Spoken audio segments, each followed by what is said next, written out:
Okay. And again, people challenge me, like this will not work. So it gives me that buzz to kick it in and to make it work. All right. And I find maybe it's part of my character as well, that I want things to change. I don't want to be in a static, place whereby it's always the same. It's me. And you have something called Meet Henry. Yes, as well. I started off looking at your profile with that a couple of weeks or months back. What's your dream behind that? So Meet Henry, it's again, it's a way of selling or maybe getting my personal brand out there. Took off in COVID, where people were struggling in sales because most of us were locked in. We couldn't get out and meet clients. So we took that approach of putting out a positive message on a daily basis. And to be honest, again, it fell into place alone. So I started off by posting every day. Okay. And then eventually putting in some content when it comes to video. The big goal behind Meet Henry is maybe at retire stage where I'll pass over some, people not only in the property industry. Maybe I can pass some knowledge in that area.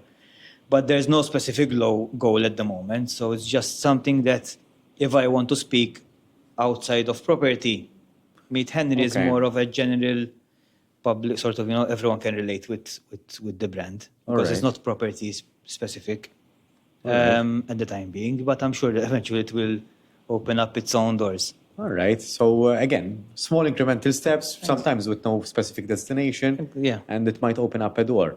And it came out of, to be honest, from, I follow an American guy called Grant Cardone. Yes. who pushed a lot the personal brand. So it took off from that journey. But I'm sure, as I said, it will eventually evolve into something different. So you might have a program. I think that's the guy who goes in a village with $100 or something and makes $1 million out in a couple of. Yeah, that's him. That's him. Again, that came like, how did I come across that Grant Cardone? When I used to work with Remax way back. That's what the hell. Basically, we've always had American training and it's an American company, so they had some structures in place.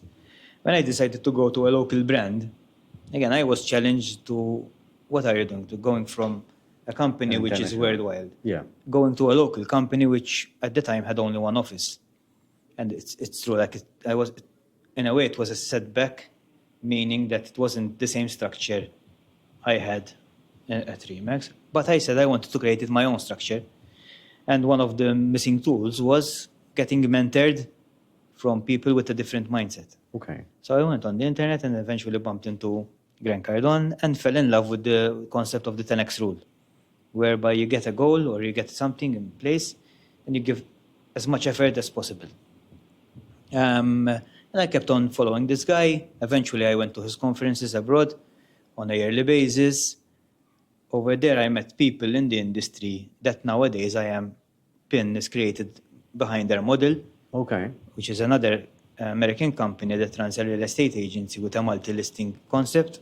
So again, small steps that lead you into different directions and eventually it will make sense. Like if I had to say, was I expecting myself to build a company based on a model I've met through a conference abroad? It was never in the pipeline.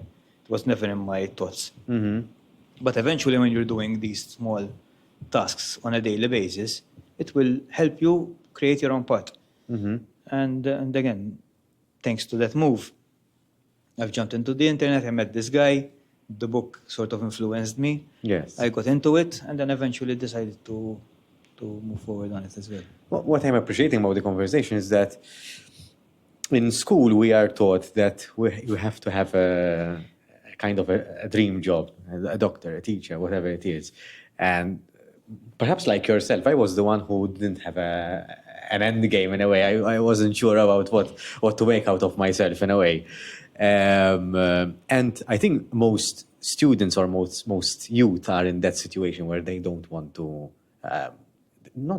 they can't decide because they haven't formulated an idea or or who don't have an idea of where to go from school. Yeah, sometimes I tend to disagree in a way that sometimes I see it might be the other way around now with today's. There might be two options. Not many options. options. Some people want to become something or become someone without seeing the actual journey in front of them. So again, I see it in my position whereby people come to the office, they want to create a self-employed environment, but they're not willing to sacrifice Yes. the time where you don't have enough money in your pockets Yeah. to actually. So yes, school, and I do not agree with the system and how it works on how it pushes you to choose something at a very young age where you want Yeah. to really, you Yeah. know, you're still young. I was a person that I'm dyslexic. School wasn't my forte for sure. And to be honest, I was building a goal on my father's business because automatically I said, that is my Yeah, direction. And eventually I've learned that going into the business on a daily basis wasn't my thing. So it was something that if I had to create a product in the school sort of system, is to help people or kids make clear decisions. Like, do you really want to go there and explain what it will create? Like, But laying the options in front of people so that if you decide to go in this direction, this is where you might end up. exactly. So having that sounding board, that mentor-like feel to it, you can perhaps guide people to it. And in schools, you don't often get that Exactly. privilege. Like, let's say we want to become a lawyer. Yeah. You're just going to give them the academical part of being a lawyer, or would you get someone to mentor you Yeah. and see the actual life behind being a lawyer? And the different options because you can specialize in different Exactly. areas.